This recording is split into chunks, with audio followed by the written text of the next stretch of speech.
Ford's new F-150 hits the street with a splash or a thud, the hidden killer of cars. And Toyota wages its green tech cred in a big gamble. It's time to check the tech. We see cars differently. Nice. We love them on the road and under the hood, but also check the tech and are known for telling it like it is. Ugly is included at no extra cost. The good, the bad, the bottom line. This is CNET on Cars. Hello and welcome to CNET on Cars, the show all about high-tech cars and modern driving. I'm Brian Cooley. Well, I would say literally millions of words have been written about these guys, the new Ford F-150. Due to its radical new aluminum structure, its little bitty 2.7-liter engine that's available, and much better cabin tech. But it's time for the talk to stop. We got our chance to go not just on the road, but off the road in the 2015 F-150.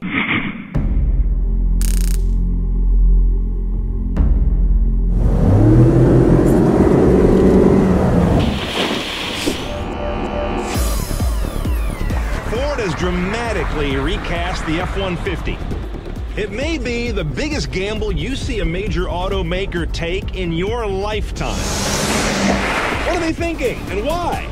Let's dig into it as we drive the all-new 2015 F-150 and check the tech.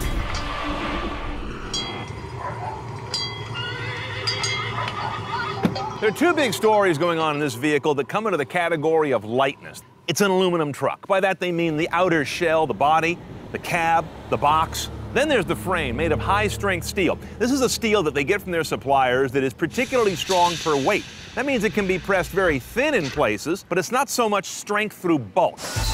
Now, Ford's likely going to have a lot of company in the aluminum shed soon. In fact, word is the next Jeep Wrangler might make the switch as well. According to Ducker Worldwide Consultancy, by 2015, the average vehicle in the U.S. will have 394 pounds of aluminum. 10 years later, that'll get to almost 550 pounds. What used to be a rarity in big Jags and Audis is now looking like a fact of automotive life. They can do more work more efficiently. This is a game changer for full-size pickups. The bottom line is they've shaved some 700 pounds of this vehicle off from the last generation. They've gone so far as to even redo the logo on the fender to express lightness by hollowing out the F. Now, adorning that body are some interesting details on the outside. First of all, they've got some optional LED headlights for the first time. LED taillights are also part of blind spot technology because the radar sensor is built into that red lens. Take a look at how they've sculpted out the door here. They say they brought down the belt line a little bit so you can get that truck pose even when the window's up. And then they really scoop it down here to give you more visibility down around the corners. Now, of course, I'm obsessed with the technology under the hood, and this is the story there. The 2.7-liter, little itty-bitty, sort of, EcoBoost V6. That's a really small engine for a full-size pickup. But what they're doing here is applying the turbocharged direct injection combo. They call it EcoBoost. The numbers are pretty impressive. 325 horsepower, 375 pound-feet of torque. Turbo engines tend to be torquey. Now, the MPG needs to be pretty good to make the 2.7 engine worth having in the line. It does 19 city, 26 highway in 4x2. That's better than a similarly laid out Ram, Tundra, or Silverado powered by gas. Now, the towing capacity when you have this engine is a little bit reduced. It's the lower end of their range at 8,500 pounds. Now, if you think a 2.7 motor is too modern for your full-size truck, hang on. Park Assist will be a Ford exclusive in this truck. Adaptive Cruise is also class exclusive. There's forward collision warning, brake assist available, blind spot, cross traffic, and lane keep assist also spoken here. 6-speed automatic is your only choice across the whole range. And of course, rear-wheel drive base, or you can buck up to all-wheel drive. Let's call that correctly, 4-wheel drive. Now, some more tech and engineering highlights are around the back end of the F-150. First of all, look at this piece of glass here on the rear. It's all one piece, and they just cut out the glass and reset it against a gasket, and they motorize it this way. It's not just slick looking, it also allows your heating coils to be more continuous across the piece and do a better job clearing your view. Now, coming around the rear, nothing too unusual about a rear camera on a truck, but this one's also hooked up to what they call a trailer hitch assistant. Gives you a special view on the main LCD in the cabin. Lines up a dotted line right to where you gotta go to hit the hitch. 2 hits on the bump right here on the key fob, and you can do this little trick. Brings down the tailgate with a nice soft release on a hydraulic damper. Now inside the F-150, my Ford Touch greets us. I'm not going to go into that. We've seen it on many Ford vehicles. It basically carries over here. But notice what is not touchscreen. Lots of clusters of related controls here that are big and tangible. Here are the knobs and the buttons for media. Below that, the very large knobs and buttons for climate, which Ford says they did intentionally after a lot of research where folks said, sometimes functions get scattered all over the cabin, and they hate that. Similarly, your light controls are all down here in a pod, a well next to your left knee. What you won't find here on the dash is a bunch of replication of what's on the center screen. They found that a lot of their F-150 buyers said, why do I need it in two places that are 12 inches apart? So over here, you've got a physical tach and speedo, and then you've got a bunch of virtual gauges for things like engine oil pressure and temperature and fuel level. And then below that is a big region that I would typically use for what they call My View. You can click down through your favorite 7 displays, chosen from dozens. As I mentioned, all F-150s have a standard 6-speed automatic. There's no variation there on those vehicles. It's a pretty straightforward vertical gate that comes down into manual shift mode, which is handled by a rocker here on the side, no paddles, and obviously a 2 and a 1 position. Rear view camera hops up and looks pretty good. It's pretty sharp, and available on these vehicles is a surround view as well, using front, left, right, and rear cams. Now the cabin is 2 inches wider, and they took that space, and as opposed to giving it to you here, they gave it to you here. They put 2 more inches in the center console. That leaves you with a pretty big box here. You can put almost anything in, a laptop, a whole bunch of laptops. And Ford says they did something to control glare in this vehicle. They went through and they said, all right, what do you want to put in here, designers, in terms of shiny stuff? Then they ran that through some computer modeling, probably some light ray tracing, to say what's going to glare at the driver, and changed it. We tediously go through every surface and change the shape of it so you don't get those big spots of glare that are annoying as you drive. Now, it may seem crazy to be autocrossing a truck. With a lighter platform, nothing better than that for a car that handles well as is efficient. If you haven't driven a full-size F-150 lately, you're thinking it still drives like a truck. Well, no, it doesn't actually. It drives like a large car. Now, I got the 2.7 here, as you know, and I'm doing manual shifting in this case, but the power is really good and responsive. That's the thing you might not expect in a car like this. It's fairly nimble, and the engine is right there where I want it, which is what I really wanted to find out. Now, I'm out here on a nice kind of a simple 2-lane country road. Let's open her up and see how this 2.7 V6 does.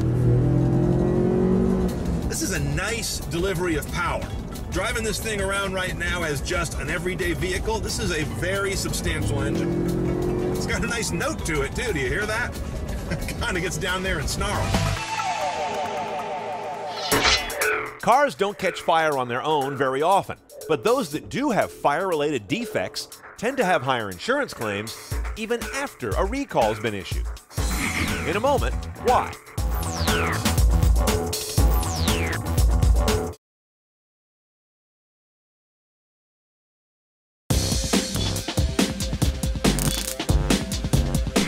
Fire-related auto defects are scary and headline-grabbing, and the need to fix them should be real obvious. So why don't fire risk recalls get owners full attention? Well, U.S. car owners aren't real good about bringing their cars in for recall work, period. On average, 65% of recalled cars are ever brought in for the work, according to a government accounting office study of recalls from 2000 to 2008. Wheels, tires, and brakes seem to get customers' attention the most. Cruise control, seats, and amazingly airbag issues have lower compliance levels. Compare that to Germany, where you can't register a car that isn't up on its recall repairs. Their compliance rate is 100%. Now, a fire-related recall may actually center on something like an electrical switch, or a hose clamp, or a seal. So don't try to guess if a recall is serious. It really pays to double-check if there are any fire or other open recalls on your car and tend to it. Because we also differ from Germany in another useful way. Here, the car maker's on the hook to pay for the recall. Welcome back to CNET on Cars. I'm Brian Cooley. You're about to see a little theme bubbling up in our show right now, that of major car makers putting the crown jewels on the line. Now, we saw a bit of that with Ford, taking their backbone vehicle, the F-150, and rather dramatically reinventing it. Here at Toyota, it's a little different. They're putting their reputation for green, visionary technology on the line as they try to come up with what's next after Prius. They think it's the Mirai fuel cell vehicle, which they believe is the road to the future.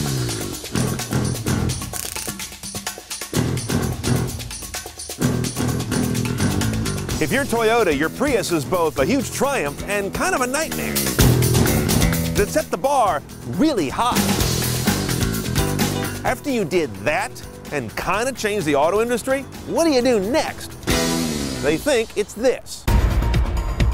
This is called the Mirai, Japanese for future, they tell me. It is a production hydrogen fuel cell vehicle at a time when most people think hydrogen fuel cell is either yesterday's failed experiment or distant tomorrow's technological wish.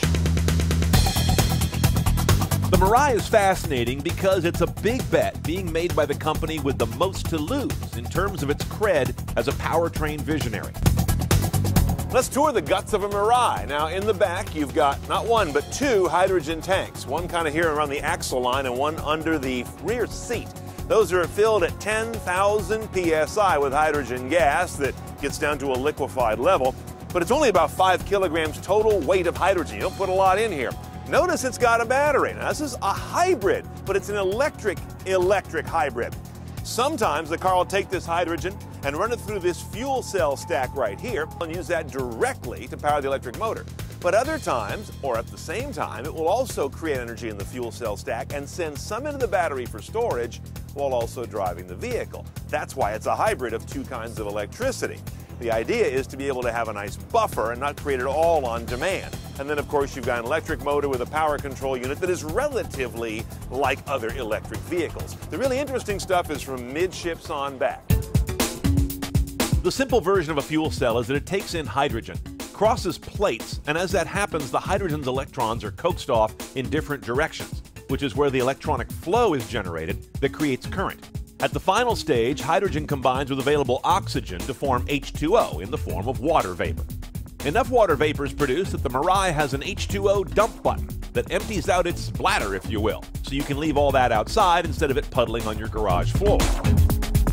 Notice you can also use this vehicle to power other things like your home in an emergency. It's a weird little side angle to this vehicle, but there's a great big high current port in the trunk. So if you were to have a power outage at your home, they will have accessories that will let you break that out into household current, 120 AC.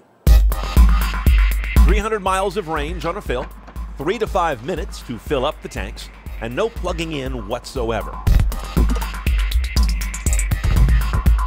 Now in the market, the key to the Mirai is actually not so much the Mirai as it is Toyota's ability to sell a vision, and that turns on making hydrogen available.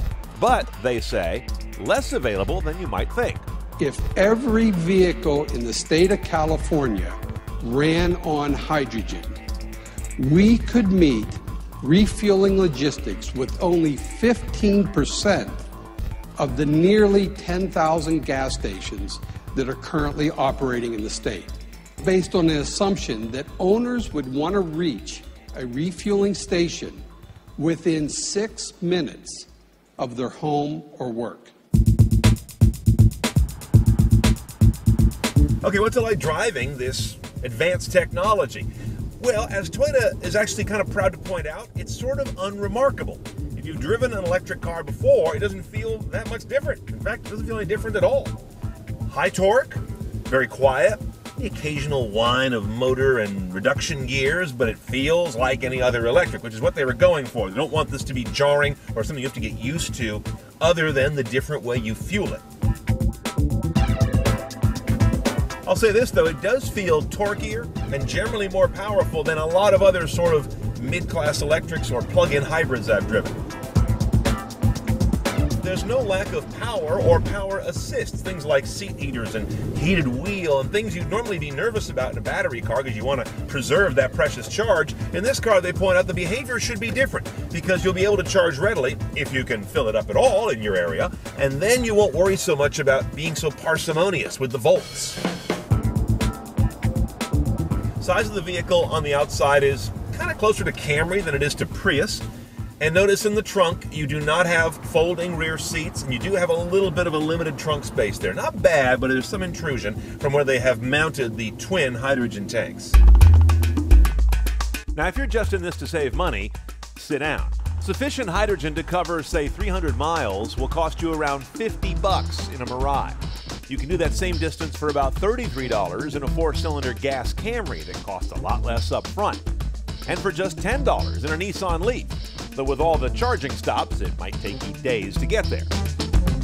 And it's anybody's guess where hydrogen prices would go should there be widespread adoption, because we're nowhere near that.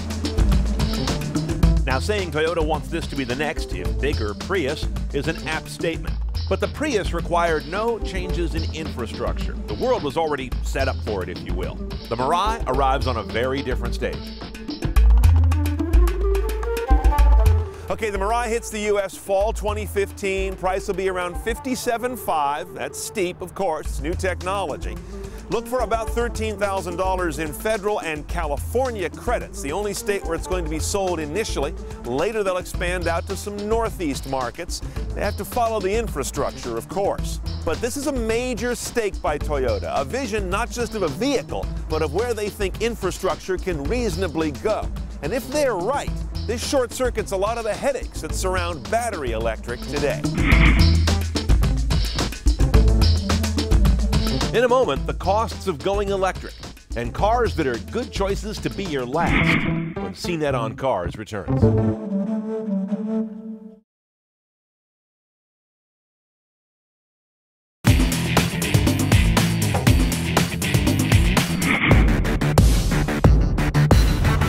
I'm in a DeLorean and the doors open upwards and it's made of stainless steel and it's one of the coolest cars on the face of the planet and it will forever be one. The brakes are terrible. So we're doing 40 miles an hour on the brakes.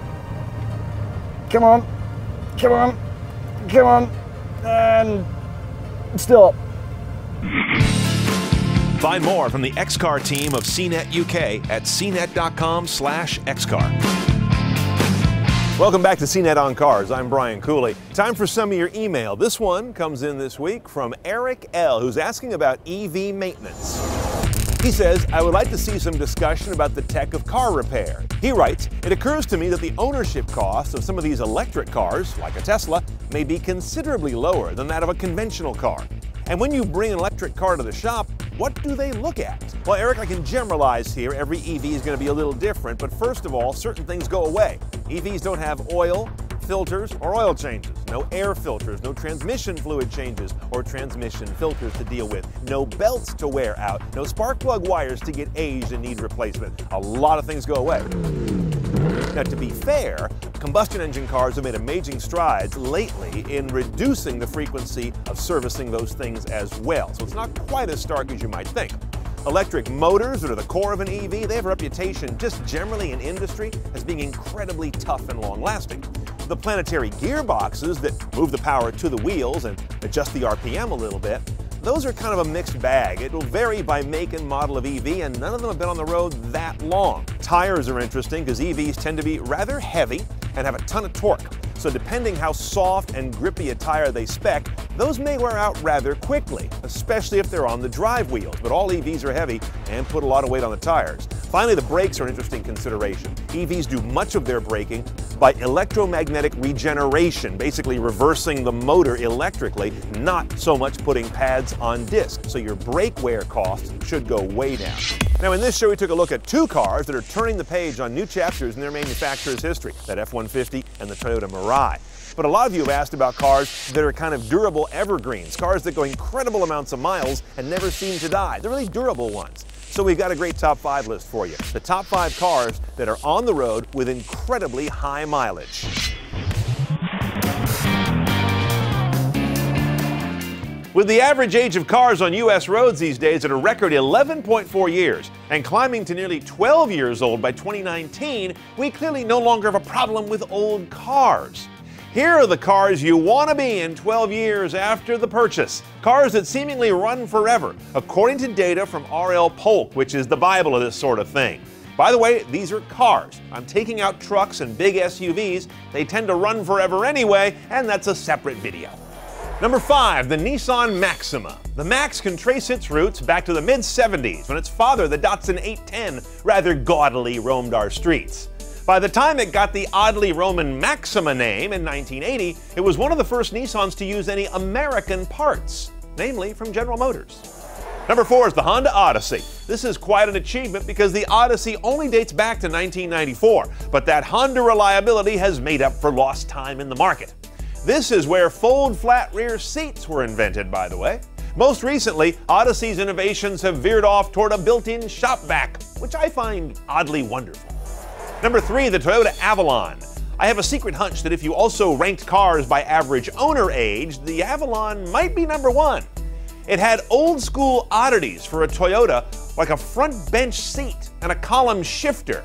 Who's that aimed at? However, your grandparents may have to now shop for a used Crown Vic because the Avalon got all sexed up last year. Dub even tuned one. Number 2 is the Subaru Legacy. Subi's parent company has roots in buses, train cars, and garbage trucks. I don't believe they know how to make something that breaks. Combine that with the fact that Subi buyers, for whom driving something old and worn just fits the look, and you have a tag team. Almost surprised it doesn't add up to number 1, except that would mean bumping the Honda Accord, our number 1. When the Accord launched, it was a sensation. The question for a year or two wasn't would you be buying an Accord, simply how much you were willing to bribe the dealer to allocate you one. The Civic had already established that you'd be getting one tough ride, only now with room and great looks borrowed from the classic Scirocco Generation 1. Damn, making myself want one. By the way, the Camry, the best-selling car ahead of the Accord, and from the company that most folks equate with durability, wouldn't quite make our list. It would come in at number 6.